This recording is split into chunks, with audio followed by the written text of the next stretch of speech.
ARCA, and I should say all the formalities are in order. I don't need to reintroduce everyone again in the interest of time. But thank you all for being here, and it's indeed a great pleasure for me to be here to outline the next wave of projects in the mining sector and highlight one or two reforms or policy directives that we would like to see in the sector to improve the way we do business.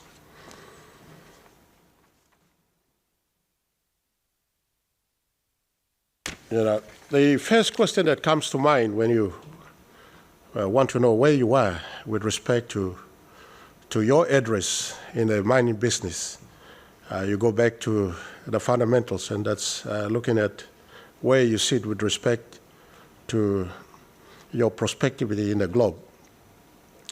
This slide here shows you the plate tectonic boundaries. The red dots are volcanoes, hotspots. So you comes with these earthquakes and volcanoes, very deadly, but also the goodies that we find. This is a map produced by United States Geological Survey showing where those what we call the major porphyry deposits sits. They sit almost perfectly in alignment with where the plate boundaries are. And if you look at where PNG sits, you would see a cluster of red dots, meaning that we are in the right address.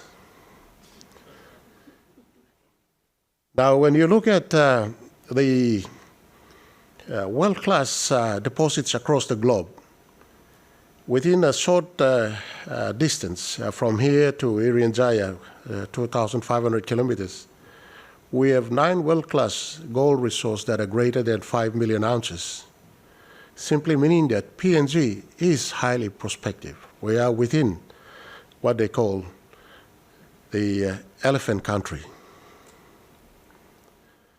So what do we have? If you look at this map, in terms of the large deposits, the major type of deposits we have is called porphyry copper deposits, and they are currently, Bougainville used to be the first mine, then followed by Octeri, and the 2 new mega projects online are Wafi-Golpu and Frieda River project. The other type of deposit that we have in this country is generally termed as epithermal gold, and the 2 major or large, in fact, 2 of the largest in the world, I should say, are Porgera and Lihir. If you look at the numbers for Lihir, it's sitting close to 90 million ounces, which is by far probably one of the largest in the world. Then we have Ramo nickel, a laterite nickel deposit, and there are 6 medium-scale mines, as you can see up there. The major projects of interest in the order of priority as a regulator is to reopen Porgera mine, and number 2, to conclude the negotiation process with Wafi-Golpu development partners, and thirdly, move towards getting Frieda River permitted.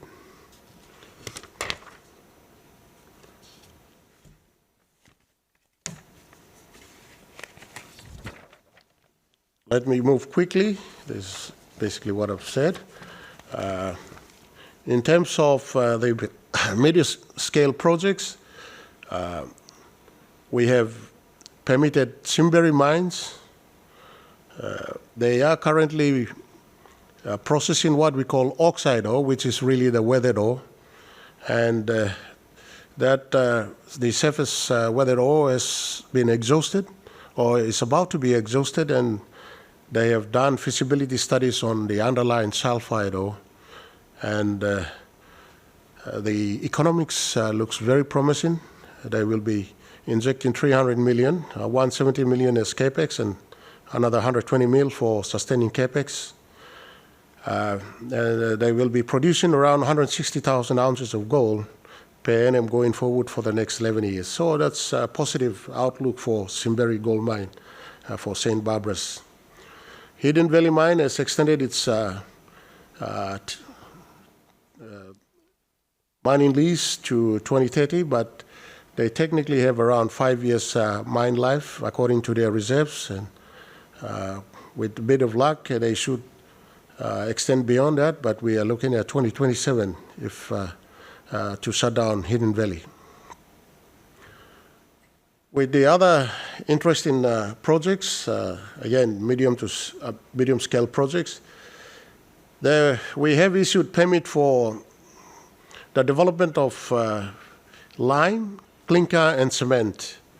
Clinker is basically cooking up 80% of limestone with mudstone to give you a product, and that's a product we call clinker. And when you add on what we call gypsum, it gives you a Portland cement. This tenement was granted. They are looking at 350 million capex. Apparently, COVID didn't help, so they're still waiting. Same applies to Woodluck. There was financing arrangement that apparently fell through, and so that. But I'm very proud to say that Woodluck is one of the leading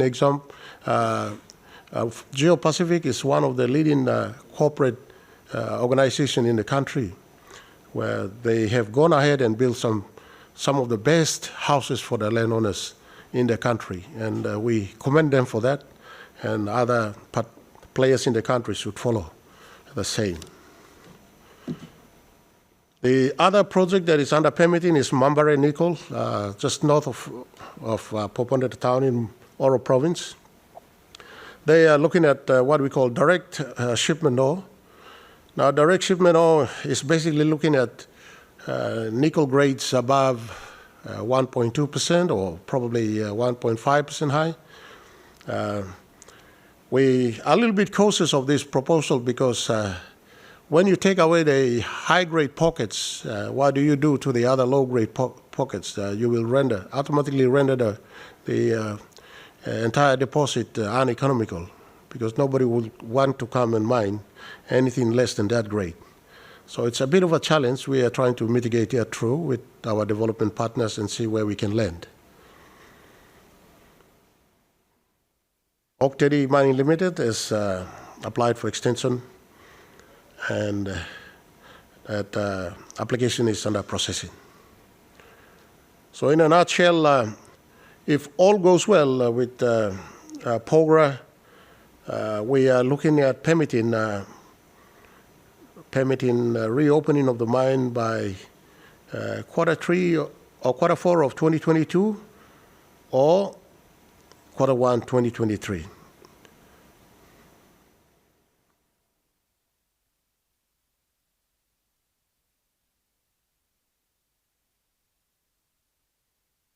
For Wafi-Golpu project, Wafi-Golpu project is an exciting project. And you look at the schedule there. During the exploration stage, there was 800 million in a sunk cost. We are currently, at the final stages of concluding the negotiations for mining development contract. Now, you would appreciate that these negotiations would take much longer, simply because some of these contracts last for 40 years, 30 years. And so the current team on the negotiation table are basically taking their time to ensure that the best is secured for the nation and its people. So after after permitting, it will take five and a half years to construct. It will be an underground block cave mining, 28 years of production, and by 2053, if all goes according to schedule, that would be the end of mine life. But below that ore deposit, we have extension of the ore body, and right now with more work, there might be, that mine may continue beyond 2053. So you would see I have Assurance Trust Fund, question mark there. Apparently, in terms of policy and legislation, this country, I mean, Papua New Guinea does not have mine closure guideline and mine closure policy on mine closure. It's an important part of the mine cycle, and apparently we will be trying to get our heads around it to get it done, so that we have full coverage of the mine cycle. So that's Wafi-Golpu. Just a quick brief on the project itself. If you look at the graph there, those numbers up there are good for those people who understand, but if you look at the graph down there, Grasberg used to be one of the largest copper gold mines in the world. But when you rank that against Wafi-Golpu, it's ranked as the first in the world for its copper resource and reserve equivalent. So it is a mega resource.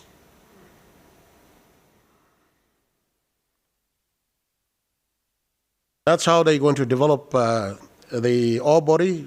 If you say that orange-pink body there, it's the geology of the deposit.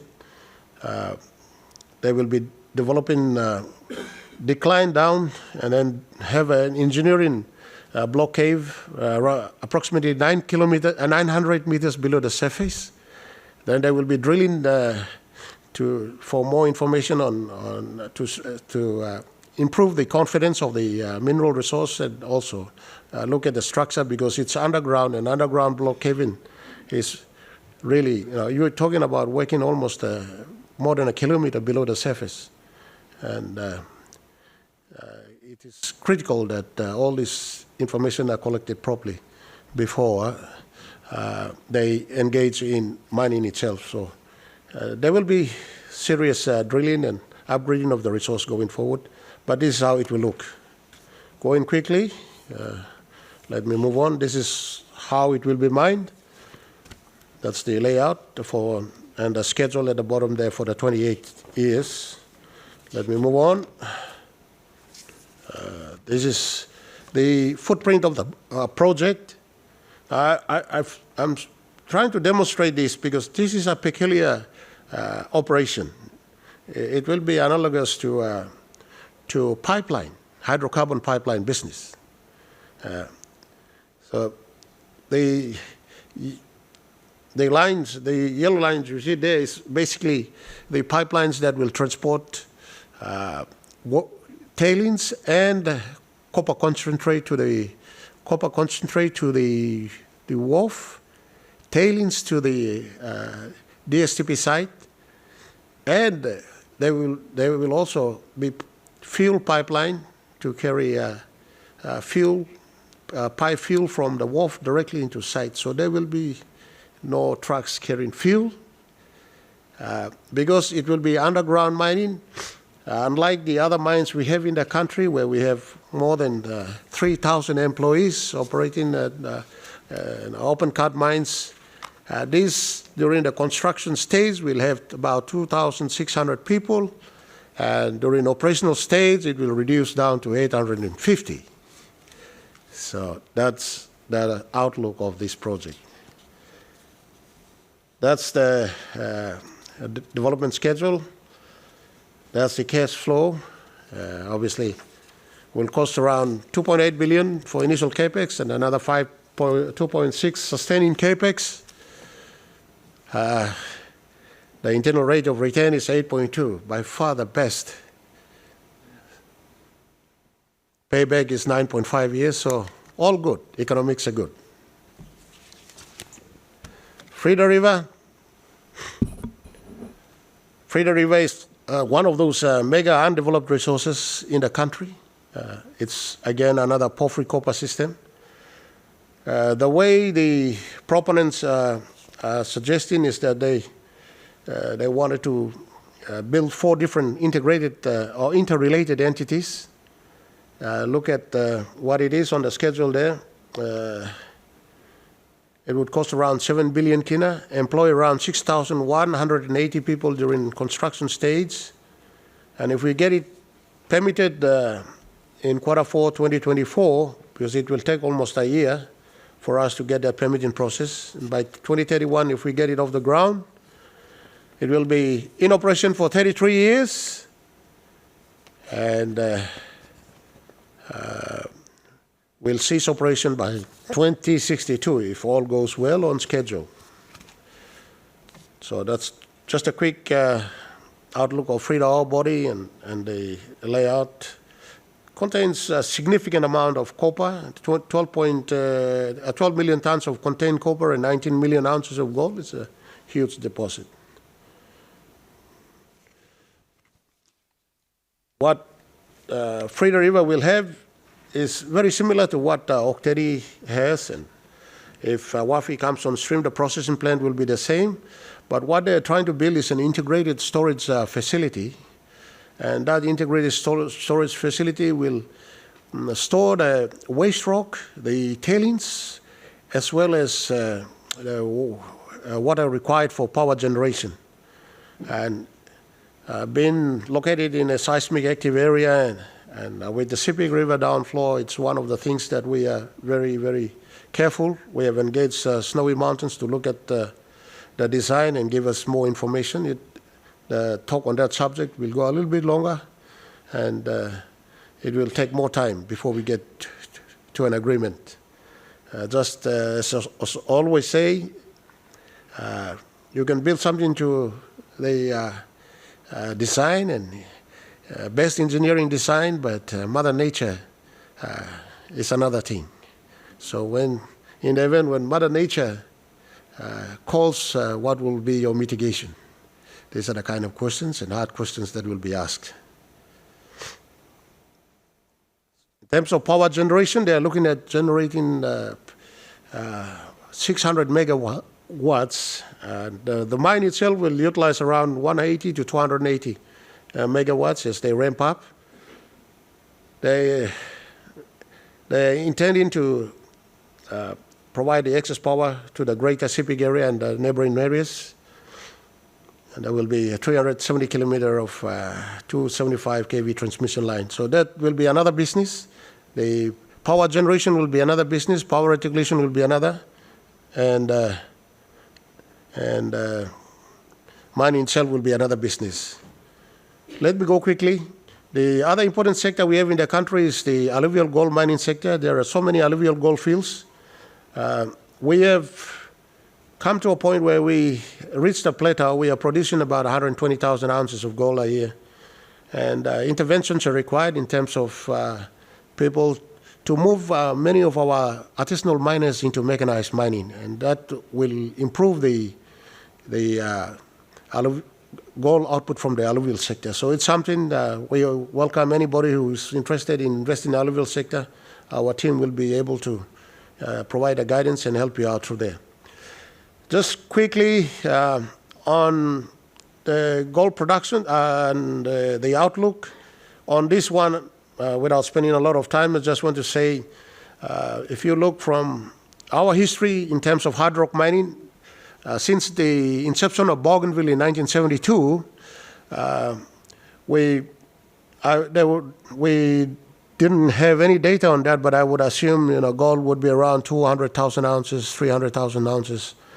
Until Oktedi came into stream and we picked at 500,000 ounces, then Pogra, and after Lihir, since the commissioning of Lihir, the country has been averaging around just above or below 2 million ounces a year.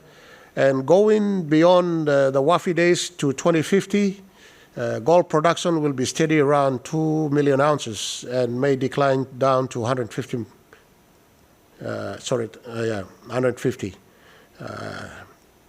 towards the end of the scale there. Copper production looks good. Bougainville used to keep us under 200,000 tons a year. Unfortunately, it was closed in 1989, and Oktedi was the only copper producer in the country.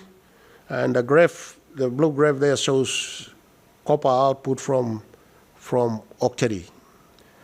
Octedi may say goodbye to PNG in 2030, which is not far from now. So, what do we have here?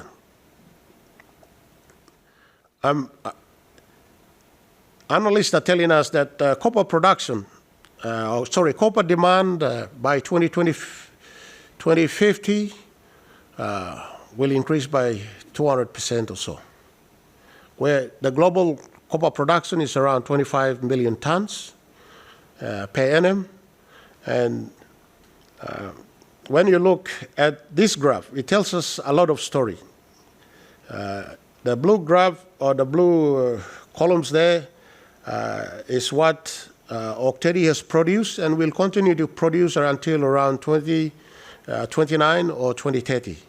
Thereafter, if we get permitted for Wafi will then pick up that green column and gradually increase from around 200,000 tons to almost 600,000 tons of copper, with Frieda River coming on stream. So for the next 30 years, Papua New Guinea will be one of the major copper producers in the world. Considering the fact that many of the mines that are operating today will be depleted and they will be running, producing low-grade copper, and the volume will decrease naturally. So PNG will be a major copper player looking forward into 2055, 2063. You look at all this, the next one here is a little bit scary now. Like they say, not all good things last forever. So the enjoyment, if we commission Wafi-Golpu and Frieda River, we will have a healthy copper production output from 2030 until about 2055, if all goes well according to schedule. But look at the time when all these major mines will be closing. You look at Ramu, Pogra, Wafi-Golpu, Lihir. And by 2063 is when all the major mines in this country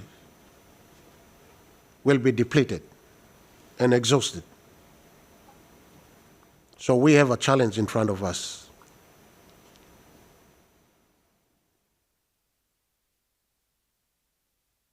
Look at this graph.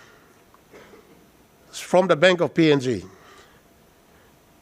Going back to 2000, the red line up there gives you the cumulative export value in kina, total by year. And if you look at the yellow bars, it is the mining sector that has been carrying this country until 2014, when LNG was commissioned, and when we have the first LNG shipment.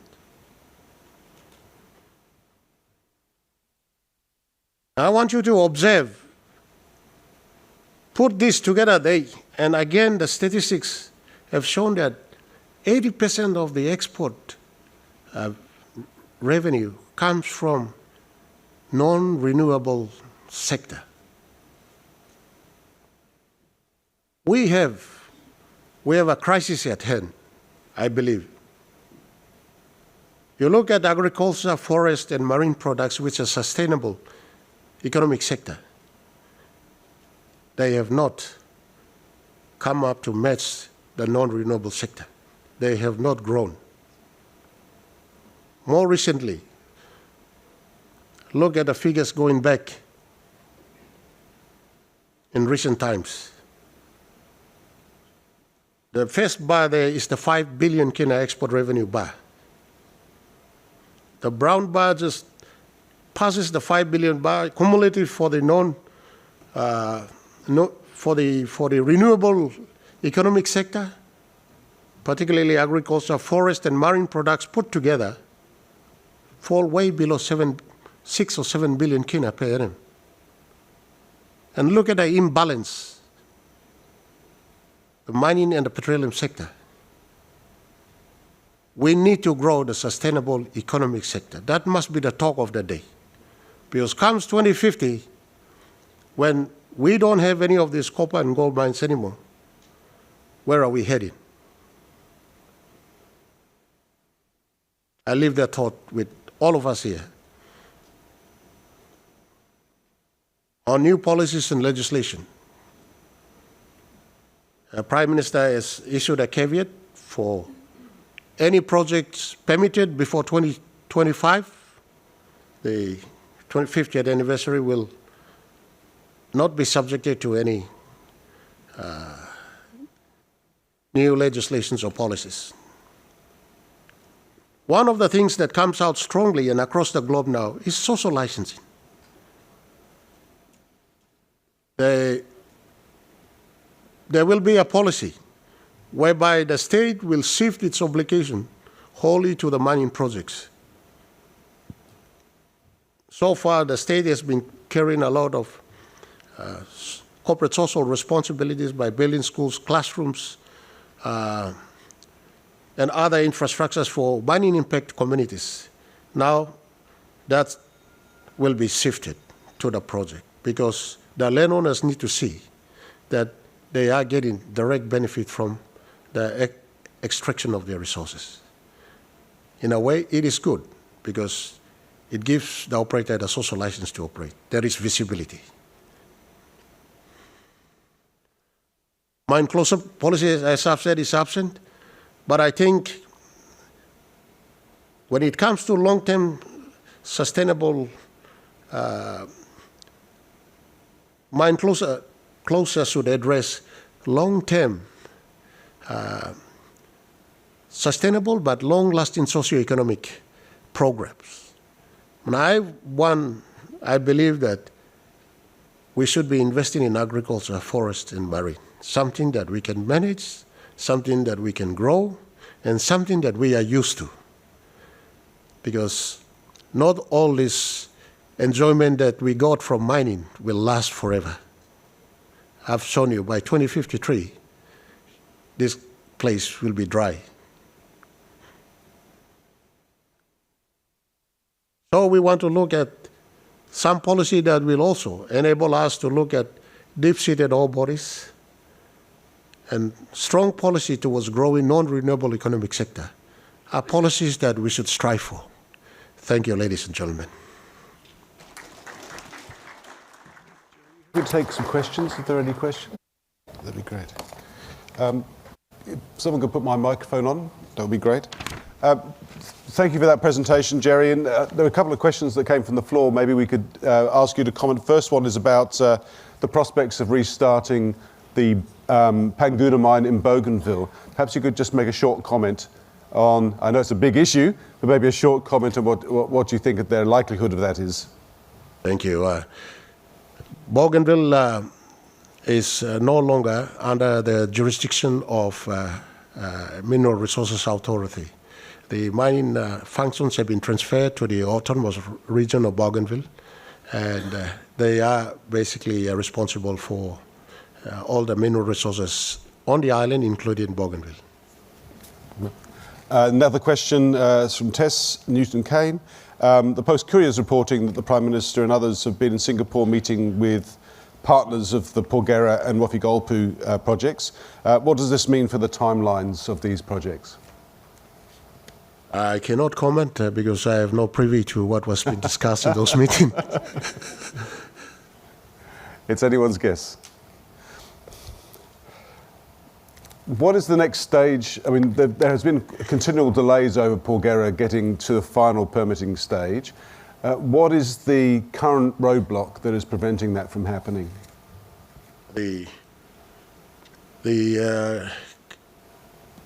Since the refusal of the extension application, there has been some developments, and